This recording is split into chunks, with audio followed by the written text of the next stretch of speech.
Hello दोस्तों, तो कैसे हैं आप सब। आई होप कि आप सब अच्छे से होंगे, स्वस्थ होंगे। मेरे चैनल काव्या अकेडमी में आप सभी का स्वागत है। तो फ्रेंड्स, आज मैं आपके लिए लेकर के आई हूँ भारतीय राज्य व्यवस्था से जुड़े बहुत ही महत्वपूर्ण क्वेश्चंस जो आपके सारे कॉम्पिटिटिव एग्जाम के लिए बहुत ही इंपॉर्टेंट है। तो चलिए बिना देर किए शुरू कर लेते हैं आज का अपना ये वीडियो। हमारा फर्स्ट क्वेश्चन है, संपत्ति का अधिकार किस प्रकार का अधिकार है। तो संपत्ति का अधिकार एक विधिक अधिकार है।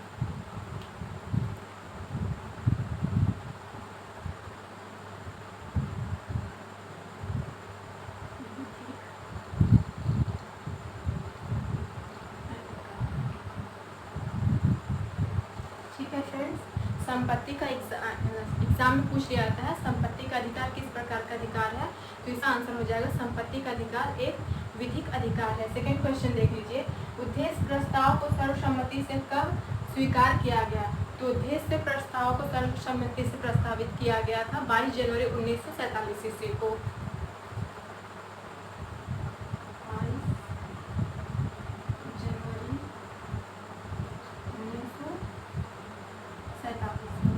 तो आइए मैं आप लोगों को लर्न करवा देती हूँ इस क्वेश्चन को। ठीक है, सर्व संपत्ति का अधिकार किस प्रकार का अधिकार है।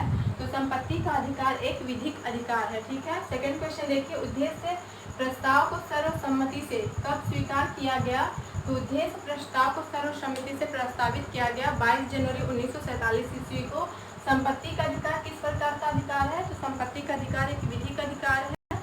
उद्देश्य प्रस्ताव को सर्वसम्मति से कब स्वीकार किया गया। तो इसे स्वीकार किया गया था 22 जनवरी 1947 ईस्वी को। हमारा नेक्स्ट क्वेश्चन है, उच्चतम न्यायालय के मुख्य न्यायाधीश अपने पद पर कितनी आयु तक बने रह सकते हैं। तो ये बने रह सकते हैं 65 वर्ष की आयु तक। ठीक है,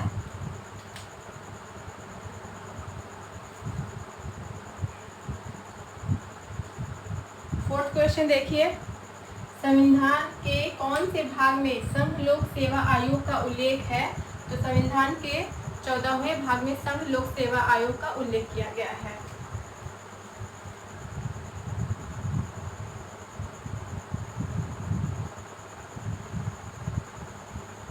तो आइए अब हम लोग इसे लर्न कर लेते हैं। उच्चतम न्यायालय के मुख्य न्यायाधीश अपने पद पर कितनी आयु तक बने रह सकते हैं। तो ये बने रह सकते हैं 65 वर्ष की आयु तक। ठीक है, संविधान के कौन से भाग में संघ लोक सेवा आयोग का उल्लेख किया गया है। तो भाग 14 में इसका उल्लेख किया गया है। उच्चतम न्यायालय के मुख्य न्यायाधीश अपने पद पर कितनी आयु तक बने रह सकते हैं। तो ये नियुक्त रह सकते हैं 65 वर्ष की आयु तक। संविधान के कौन से भाग में संघ लोक सेवा का आयोग उल्लेख किया गया है। भाग 14वें में इसका उल्लेख किया गया है। ठीक है गाइस, हमारा क्वेश्चन नंबर 5 है, संविधान की किस अनुसूची में महत्वपूर्ण पदाधिकारियों के शपथ का वर्णन है। तो ये वर्णन किया गया है अनुसूची 3 में। ठीक है,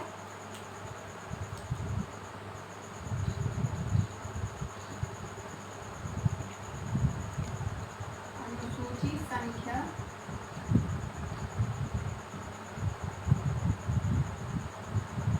3 में संविधान की किस अनुसूची में महत्वपूर्ण पदाधिकारियों के शपथ का वर्णन किया गया है।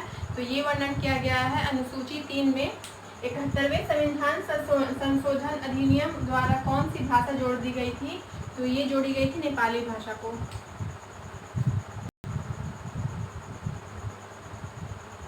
नेपाली भाषा। ठीक है, तो मैं इस क्वेश्चन को रिपीट कर देती हूँ ताकि आपको अच्छे से लर्न हो जाए। संविधान की किस अनुसूची में महत्वपूर्ण पदाधिकारियों के शपथ का वर्णन है। तो ये वर्णन किया गया अनुसूची संख्या 3 में। 71वें संविधान संशोधन अधिनियम द्वारा कौन सी भाषा जोड़ी गई थी।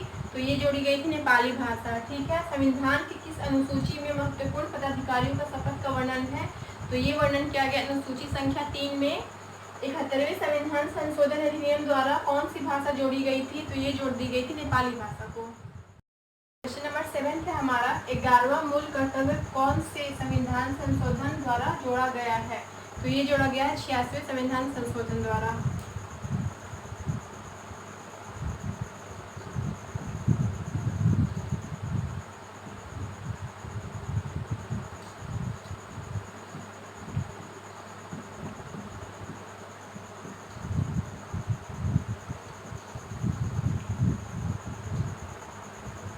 क्वेश्चन नंबर 8 देखिए, वस्तु एवं सेवा कर से संबंधित कौन सा संविधान संशोधन है?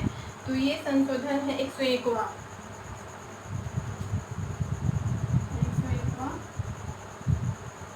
संविधान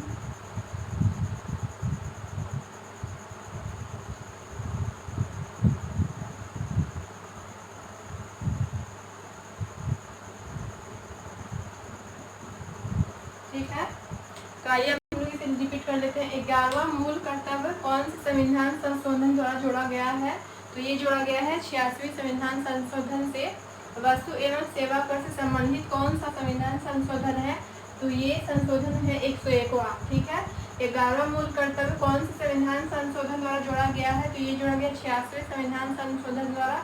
वस्तु एवं सेवा कर से संबंधित कौन सा संविधान संशोधन है? तो ये है 101वां संविधान संशोधन। क्वेश्चन नंबर 9 है, राष्ट्रपति तथा उपराष्ट्रपति के चुनाव से उत्पन्न विवादों का निर्णय कौन करता है? तो ये करता है उच्चतम न्यायालय यानी कि सुप्रीम कोर्ट।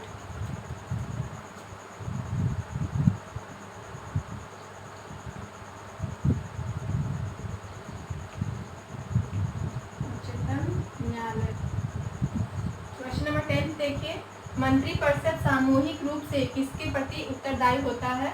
ठीक है। तो ये उत्तरदायी होती है लोकसभा के प्रति।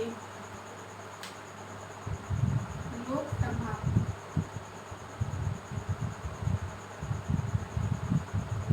अब हम लोग इस क्वेश्चन को रिपीट कर लेंगे। राष्ट्रपति तथा उपराष्ट्रपति के चुनाव से उत्पन्न विवादों का निर्णय कौन करता है? तो ये करता है उच्चतम न्यायालय यानी कि सुप्रीम कोर्ट। मंत्रिपरिषद सामूहिक रूप से किसके प्रति उत्तरदायी होता है? तो ये उत्तरदायी होता है लोकसभा के प्रति। राष्ट्रपति तथा उपराष्ट्रपति के चुनाव से उत्पन्न विवादों का निर्णय कौन करता है? तो ये निर्णय करता है उच्चतम न्यायालय सुप्रीम कोर्ट। मंत्रिपरिषद सामूहिक रूप से किसके प्रति उत्तरदायी होती है? तो ये उत्तरदायी होती है लोकसभा के प्रति। तो फ्रेंड्स, आज के लिए बस इतना ही। मैं आपके लिए छोटे वीडियो इसलिए लेकर के आ रही हूँ ताकि आप वीडियो को देखते समय बोर बिल्कुल भी ना हो। ठीक है, इसलिए मैं आपके लिए अभी छोटे छोटे वीडियो लेकर के आ रही हूँ। तो आज के लिए बस इतना ही। तब तक के लिए पढ़ते रहिए, लिखते रहिए काव्या अकेडमी के साथ।